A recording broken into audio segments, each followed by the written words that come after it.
Hey everybody, Jimmy Wild here. Welcome back to J76 Gaming. I have a quick PlayStation 5 Borderlands 3 video today looking at the performance versus the resolution graphics settings.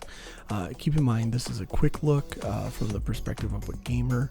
If you want to dig more into the technical side of HDMI 2.1 and color space, I would recommend HD TV Test on YouTube. And to clarify, this will be for those with an HDMI 2.1 capable TV. If you are wondering if this applies to you, I'll put a link in the description of all of the TVs that have HDMI 2.1. For this video, I'm testing on an LG C10 77-inch OLED TV. I am using a monoprice 48 gigabit HDMI cable, and of course I am using the PlayStation 5 version of Borderlands 3.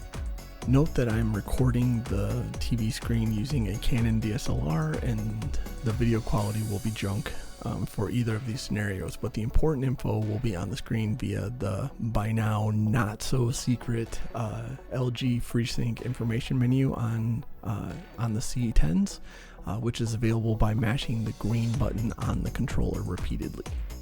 Let's start off with the game set to resolution. You can see the output is fixed at 4K 60Hz, not VRR, which is coming in a later PS5 firmware update, and is showing RGB 12-bit color, which is 444 chroma subsampling. The 4L8 refers to 4 lanes of 8 gigabit HDMI bandwidth, of which this setting is using about 21 gigabits. Now let's move over to performance. You can see that the output is still fixed, not VRR, but now is at 120 Hertz and is showing YCBCR 422 8-bit color, still in the 4L8, which is using about 30 gigabit of HDMI bandwidth. So we're going from 12-bit color to 8-bit color and 444 to 422 chroma.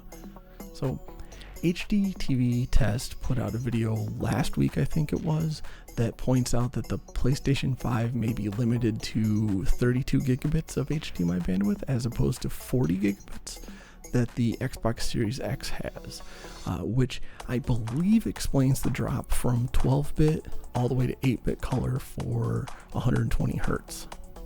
So what does this all mean for us gamers? Well, realistically, probably not that much.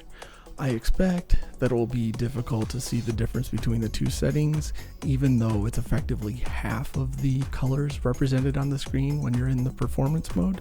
But I will be on the lookout for color banding in certain scenes, like a sunset or an explosion, anything with the bright lights. Personally, I'm going to use the resolution setting, assuming that it is providing better colors to be displayed on my TV.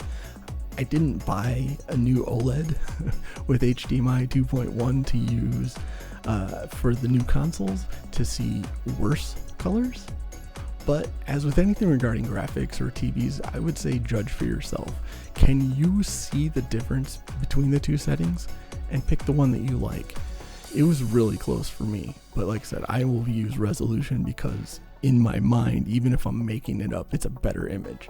When my Xbox Series X gets here, Amazon, I'm looking at you, I'll do the same test and we'll see about how the Xbox performs, because in theory the Xbox should be able to do 4K 120 with 10-bit color at least, since it supports 40 gig bandwidth.